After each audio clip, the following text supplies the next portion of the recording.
As mulheres são maioria do eleitorado brasileiro. Mesmo assim, ainda há quem diga que elas votam mal. Mulher vota estatisticamente muito mal. Principalmente mulheres solteiras. Mulheres casadas, em geral, tendem a acompanhar o voto do marido. Mulheres solteiras, não. Isso que eu tô dizendo, pode arrancar os pentelhos das calcinhas, pode fazer o que você quiser. Essa declaração partiu do Paulo Figueiredo, aliado do bolsonarismo e próximo do clã. Ele afirmou que mulheres, especialmente as solteiras, votam mal. A fala gerou críticas dentro e fora da direita, porque o episódio aconteceu em meio à crise aberta entre Michele Bolsonaro e Flávio. A ex-primeira-dama deixou o comando do PL Mulher. Flávio Bolsonaro tentou se distanciar das declarações do aliado Paulo Figueiredo. O caso expôs uma ferida antiga do bolsonarismo. Revela uma disputa sobre poder, representação e o papel das mulheres na política. Segunda-feira, 6 de julho de 2026. Sou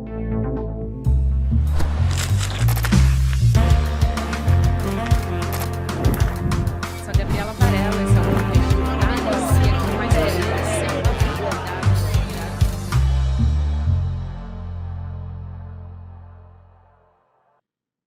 Olá, seja muito bem-vindo, seja muito bem-vinda. Eu sou a Gabriela Varela, esse é o Videocast em Detalhes, começando mais uma semana aqui no ICL Notícias. De segunda a sexta-feira, a gente vai analisar uma temática, uma notícia importante do momento, a cada dia, a cada episódio aqui do nosso programa. Já te convido para participar da nossa enquete no Papo Legal. Quem está causando mais desgaste ao bolsonarismo? Eu te pergunto e você me responde se é o Paulo Figueiredo, o Flávio Bolsonaro ou a Michele Bolsonaro. Você vai entender os desdobramentos dessa enquete conforme a gente avançar na nossa conversa com a nossa convidada, que é a cientista política Tatiana Chicarino. É um prazer te receber, professora. Seja bem-vinda aqui ao Em Detalhes e ao ICL também. Obrigada, Gabriela. Um prazer estar aqui com você. Um prazer enorme. E, bom, a gente vai conversar, aprofundar nesse tema, mas a partir de uma declaração muito absurda, né? Do influenciador Paulo Figueiredo, afirmando que mulheres, especialmente mulheres solteiras, votam mal, segundo ele, tá? Tô abrindo e fechando aspas para o Paulo Figueiredo, o bolsonarista. Porque as casadas, segundo ele, têm tendência de acompanhar o voto do marido. Isso em 2026, a gente está ouvindo uma frase como essa. Mas é um discurso que tem muito ali a união da extrema-direita, do bolsonarismo, com o discurso da machosfera também, né, professora? Eu queria te ouvir. Bom, então, como você mesma disse, né, Gabriela, é uma frase absurda, mas ela não é totalmente surpreendente. Ela tem lastro histórico e ela tem sido uma frase que representa uma estratégia da extrema-direita. Então, a extrema-direita ela é articulada internacionalmente, nós sabemos muito bem. E vem encontrando outros, né, representantes dessa chamada machosfera, ou desse patriarcado, né, que também, no final das contas, é disso que a gente está falando, que tem se posicionado nas redes. Recentemente, a gente viu alguns vídeos de influenciadores estadunidenses, pastores estadunidenses, que têm feito esse posicionamento, né? Isso já aconteceu no passado. A luta pelo direito à emancipação das mulheres é uma luta histórica, que data ali das grandes revoluções, né? Então, as revoluções chamadas grandes revoluções, né? Revoluções ocidentais, as chamadas revoluções burguesas, francesa, estadunidense, americana, que foi a independência dos Estados Unidos gloriosa, e na esteira disso a gente vai ter também uma movimentação que vai se adensando de mulheres, né, requerendo direitos, né, de votar, ser votada, porque os direitos das mulheres, eles são conquistas recentes, né? A política, o Estado, como nós conhecemos, ele foi construído a partir da identidade masculina, e uma identidade masculina, então tem identidade, que está muito alicerçada no norte global, Europa, Estados Unidos, tem a ver com um aspecto censitário, quem tem posses, e nesse núcleo núcleo, né, familiar, né, nessa organização social família, mas um tipo específico de família que seria liderado por homens. Então, não é algo novo na história, mas é assim, o que nos deixa assim, né, abismadas é que em pleno 2026 isso tenha ganhado tanta repercussão nas redes e pessoas que estão aderindo a esse discurso. E eu não estou falando só de homens, porque não é só Sim. sobre homens. Quando a gente fala da estrutura do patriarcado, a gente está falando de homens e mulheres que fazem parte, dão sustentação a isso e as mulheres em subordinação, que é um pouco do que o discurso da Michelle Bolsonaro, da Maris, etc., colocam. Além do elemento, né, da machosfera, porque é importante, né, então a gente está falando de um comportamento e um discurso nas redes que está ligado a esse patriarcado, nós também temos um elemento religioso. Né, não vamos generalizar, não são todos os religiosos, não são, né, todas as religiões, mas existe sim um argumento religioso de que um texto religioso vá legitimar essa posição, que é de inferioridade das mulheres, né, de inferiorização dessas mulheres. Muito importante essa sua colocação de que há mulheres também que vêm se posicionar ainda na esteira da fala do Paulo Figueiredo, né? Então, tem a própria mulher dele, foi uma que concordou publicamente, dizendo que o feminismo traz consequências nefastas para a vida das mulheres. Aí vem uma outra influenciadora bolsonarista, é um vídeo que pipocou e que está rodando muito também, aquela influenciadora de direita, Pietra Bertolazzi, né? Defendendo o fim do próprio voto, do direito ao voto das mulheres, criticando pautas básicas, né? Não é a primeira vez, mas ela criticou dignidade menstrual, dizendo que o feminismo escravizou as mulheres, enfim, declarações completamente absurdas, mas para tentar entender esse fenômeno, né, em que as mulheres elas estão utilizando um espaço público, digital, enfim, e um discurso que é político para pregar um autoapagamento, de uma certa maneira, né, a submissão a projetos patriarcais e defendem o autoapagamento. Sim, isso é muito interessante, porque assim, ao longo da história, né, mais recente, a gente tem observado que há um uso desses grupos, né, que são historicamente minorizados, né, então a gente não está falando de minoria em termos de população, porque a maior parte da população brasileira é composta por mulheres, né, mas esses grupos que são historicamente minorizados, o que significa isso? Acesso a poder. Então, historicamente minorizados significa dizer que existem outros grupos ou um grupo mais específico que detém muito mais controle do poder, né? Da possibilidade de ser eleito, de recursos, de direcionamento da política, enfim, poder de uma forma mais ampla. E esses mesmos grupos, e aí eu estou falando de uma forma mais geral, que está, de novo, alicerçado numa identidade branca, masculina, performativamente heterossexual, detentor de posses, que isso também não é novo, né, mas né, a gente está vendo disputas, inclusive, sobre termos de identidade nas redes. Eles usam exemplos de mulheres que vão referendar o que eles dizem. Olha só, as mulheres concordam comigo, então pega uma mulher, outra mulher, e diz, olha como essa minha pauta ela é legítima, mulheres concordam, as que não concordam, elas são erradas. E aí vai entrar numa moralização da política de dizer sobre certo e errado, a partir de determinados critérios morais e ou religiosos, né? Então, certo, errado, e isso não é parte da política. A política é negociação, é disputa, né? Não é sobre um texto sagrado ou uma moralidade específica que vai dizer o que é certo e o que é errado. A mesma questão acontece em relação à questão racial. Então, a gente viu, né, durante o governo Bolsonaro, a campanha eleitoral dele de 2018, eu tenho até um amigo aqui que é negro, então veja só, ele diz que não, ele diz que eu não sou preconceituoso, então eu não sou. Ou a gente vê, né, em relação à população LGBTQIAP+, olha, então aqui tem um gay que é de direita, então, de novo, eu justifico indivíduos os indivíduos, o posicionamento público desses indivíduos para argumentar de que esta minha política, minha perspectiva, ela é legítima e quem não adere a isso está errado. Né? E o errado tem que ser extirpado. Então, isso é muito importante, porque durante um tempo a gente fez um debate sobre identidade de forma essencializada. O que isso significa? Eu fecho essa primeira parte aqui, de que as mulheres são naturalmente melhores, são naturalmente mais generosas, são naturalmente menos propensas à corrupção. Isso não é verdade.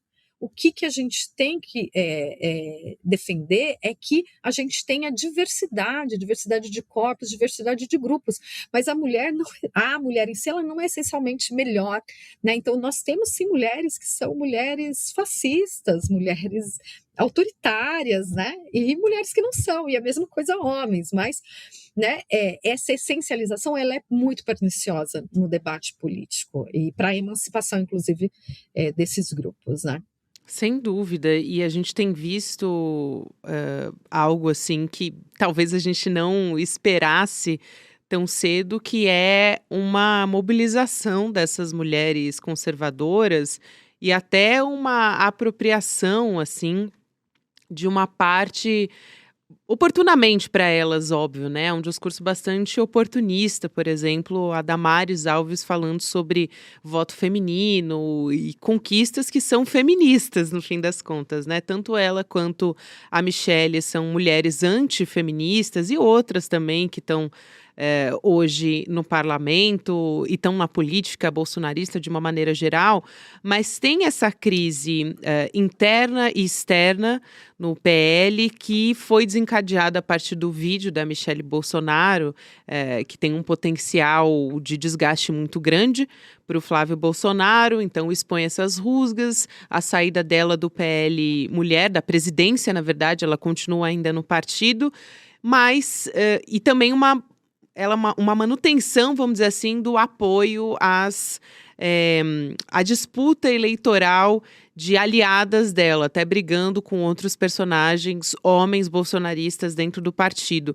E aí é quase que um paradoxo, né, professor, assim, explicar tudo isso, porque a extrema-direita precisa do voto feminino, tanto que o Flávio foi rapidamente para dizer, não, essa fala do Paulo Figueiredo não é a minha fala, é um aliado de primeira hora do Flávio Bolsonaro, mas disse algo que pode prejudicar o voto feminino à candidatura dele.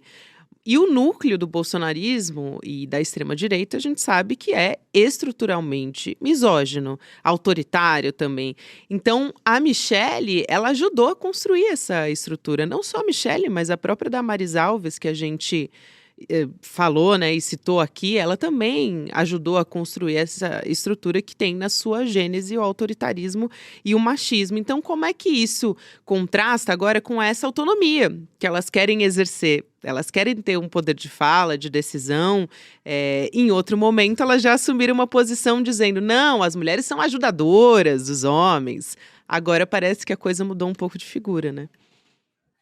É isso mesmo, assim. Acho que tem várias questões interessantes que você traz, né? Mas uma delas, e aí até eu vi, enfim, as pessoas levantando, né? Trazendo o conto de Aya, que tem Sim, filme, perfeita que tem série, mas comparação, também né? tem livro, né? De que a Serena Joy constrói um mundo que ela não pode participar. Então, a subordinação das mulheres, o machismo, o patriarcado, atravessa todas as mulheres, em todos os grupos, né? Então, independentemente se eu sou conservadora, progressista, branca, negra, eu vou ser perpassada por isso, eu vou ser atravessada por esse machismo. É óbvio que as mulheres que estão em uma situação de mais vulnerabilidade, mais minorizadas, como as mulheres negras, isso vai ser ainda mais intenso, mas não quer dizer que alguma mulher ou um grupo de mulheres vai estar imune a isso, né?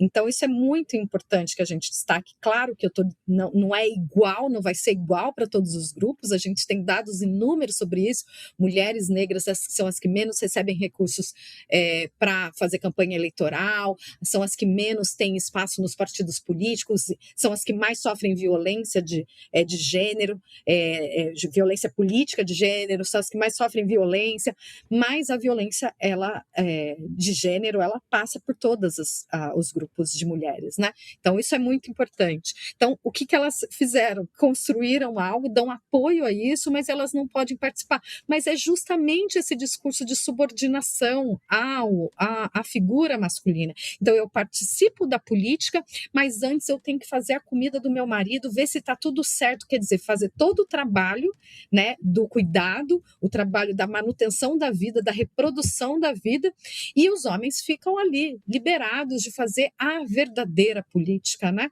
De não precisar se preocupar com outras coisas como os filhos, coisas, né, que não são nada importantes, né? São, aliás, o contrário, são as coisas mais importantes, né? A reprodução da vida. Então, eles ficam com esse tempo livre, porque as mulheres vão ter que fazer todas essas funções. Esse é o discurso desses grupos de mulheres conservadoras e de extrema-direita, porque tem as duas coisas. E aí eu gostaria só de falar, para a gente começar a pensar o que é feminismo. Perfeito. O que é feminismo? Né? Em termos de corrente política, teórica e política, existem muitas disputas sobre isso, né? Então, existe um feminismo mais radical, existe um feminismo mais liberal, mas se a gente voltar para o início, né? Há muitas discordâncias, né, entre os grupos feministas, etc., sobre a condução da vida pública, sobre como que a gente tem que atuar.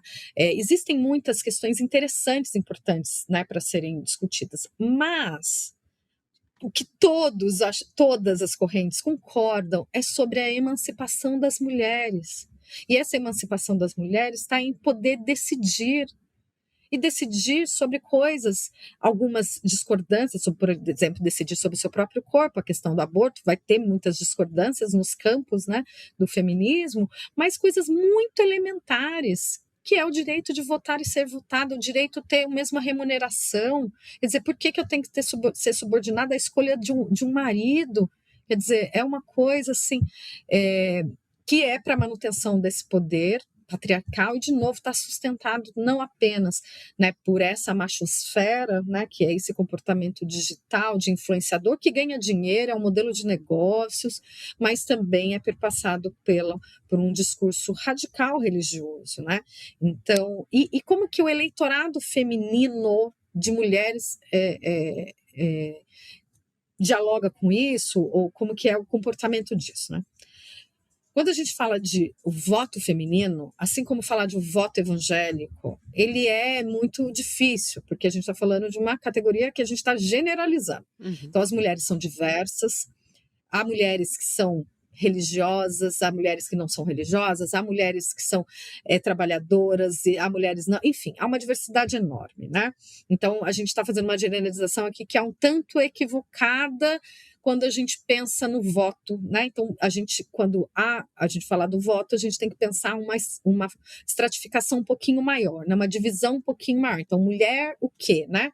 E aí a gente consegue pensar em estratégias. Agora, existe algo que, de forma mais ou menos intensa, a depender do grupo de mulheres que a gente está falando, que de alguma maneira perpassa o voto das mulheres, que é a política concreta, a política real, ou seja, a política, pensando a política pública. Então, como as mulheres ficaram relegadas, obrigadas a ter toda essa reprodução, a cuidar de toda a reprodução da vida social, quer dizer, dos filhos, da casa, etc., as mulheres, elas são a ponta da política pública na maior parte das vezes, né? Então, a creche, a mobilidade, porque existe um tipo de mobilidade na cidade que é do dia A a B, de ponto A ao ponto B, saí da minha casa e fui para o trabalho, saí do trabalho e voltei para minha casa.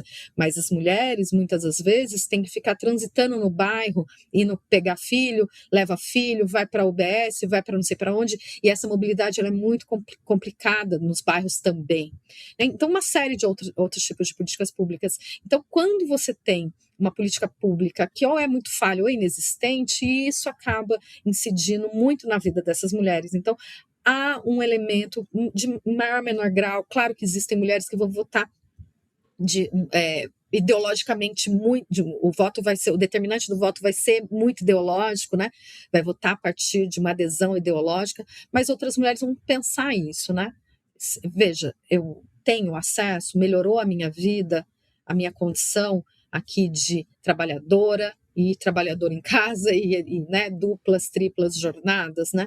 Então essa é uma questão que é interessante e que o bolsonarismo, estando ou na presidência da República ou mesmo né, em momentos de mobilização e campanha eleitoral, eles não falam sobre política pública, não é sobre isso, né? É um movimento desinstitucionalizante, que não vai dizer o que eu vou fazer em termos de política pública, mas vou destruir tudo para construir algo novo. Estão destruindo a família, estão destruindo isso, estão destruindo aquilo. Quer dizer, trabalha no campo da moralidade e não no campo da política, né? Essa política de dizer o que queremos para o nosso convívio, né?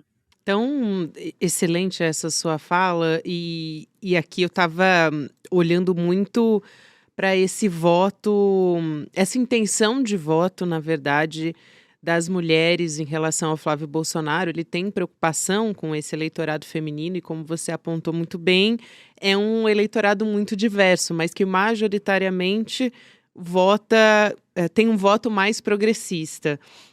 E ainda tem o voto evangélico, enfim, tem várias coisas a analisar em relação ao Flávio Bolsonaro. Mas me chamou a atenção que na Atlas, né, a Atlas Bloomberg saiu nessa semana, as mulheres bolsonaristas disseram que preferem Flávio a Michele Bolsonaro, no meio dessa história toda da divulgação do vídeo da Michele, né? Quase 87% nesse levantamento, mostrando apoio desse eleitorado das mulheres bolsonaristas, especificamente.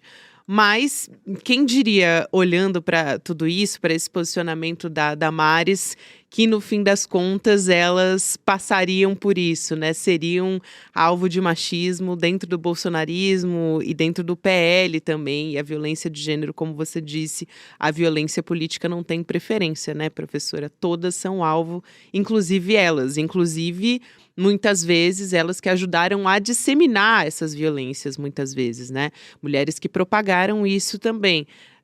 Falamos aqui muito da Michele e da Damares, né? A Damares defendeu publicamente a Michele e ela as duas estão sendo chamadas pelos homens dentro do partido, os bolsonaristas, de feministas.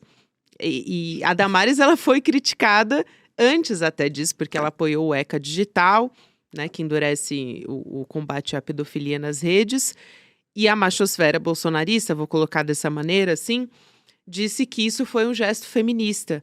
Ela chegou a ser chamada entre os bolsonaristas de sol do PL por conta disso. Então veja a que ponto chegamos, né? Agora. Mas é isso mesmo, é uma atitude típica do feminismo, né? Dizer, queremos participar. Olha só, que coisa, né?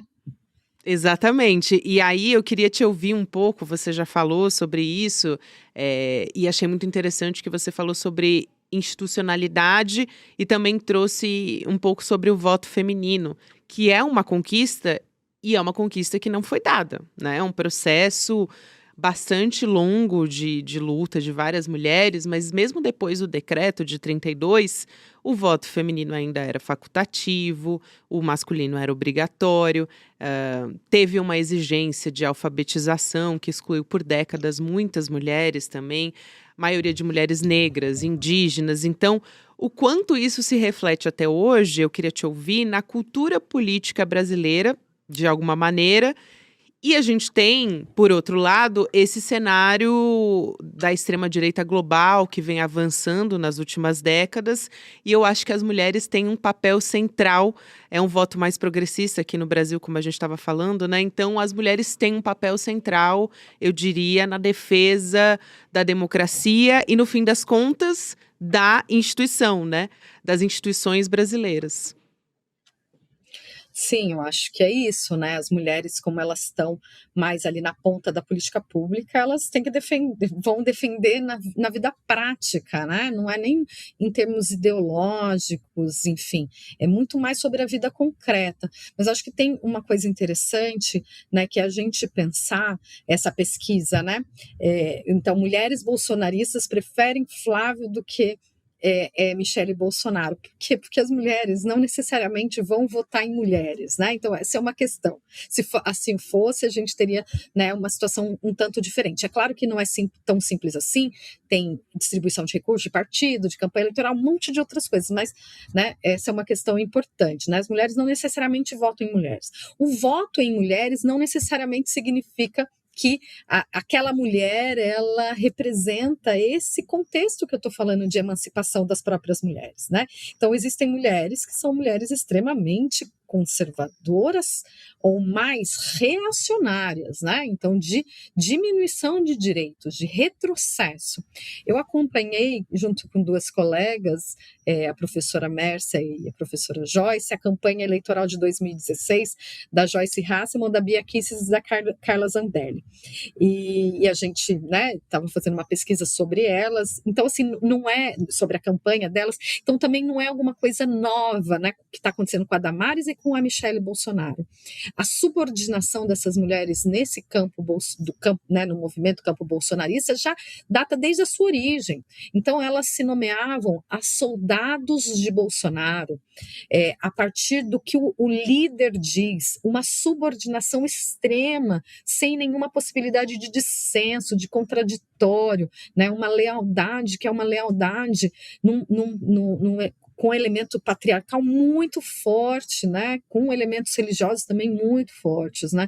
Então, essa lógica, ela faz parte do que é o bolsonarismo.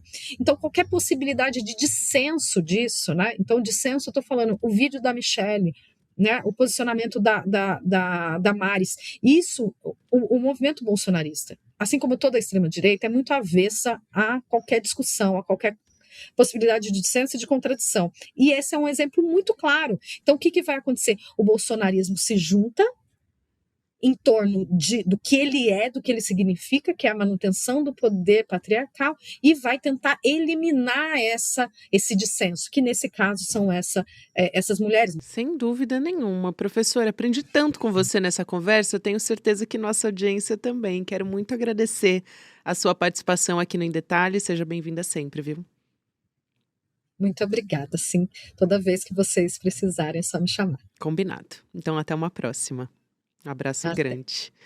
Professora, cientista política Tatiana Chicarino conversando com você aqui no Em Detalhes. E também eu quero te convidar para participar aqui com a gente para assistir aos primeiros episódios inéditos do nosso documentário, a nossa série documental sobre o orçamento secreto. Tivemos a estreia aqui na semana passada e você vai poder acompanhar. Vamos ter aqui reprise hoje, a partir das 8 horas da noite, uma reapresentação da nossa série.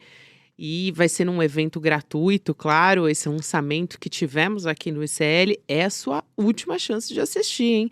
Então, tem os primeiros episódios inéditos, um debate com o Eduardo Moreira, com a nossa Heloísa Vilela e também o nosso Luiz Costa Pinto.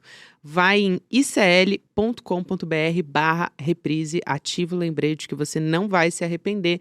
Estamos falando de eleição a todo momento e esse é um debate e uma compreensão que é fundamental para a gente entender a nossa democracia e, claro, o momento político brasileiro que a gente vive. Seguimos na nossa programação, gente? Agora tem Mercado e Investimentos, depois Rolê CL, você pode ouvir Em Detalhes em qualquer momento do seu dia, nas plataformas de áudio, conteúdo novo de segunda a sexta. Até a próxima. A maior comédia de erros do cinema brasileiro. 2 dias antes da prisão do banqueiro, Flávio Bolsonaro tentou tirar dele 134 milhões de reais, o dobro do custo do filme.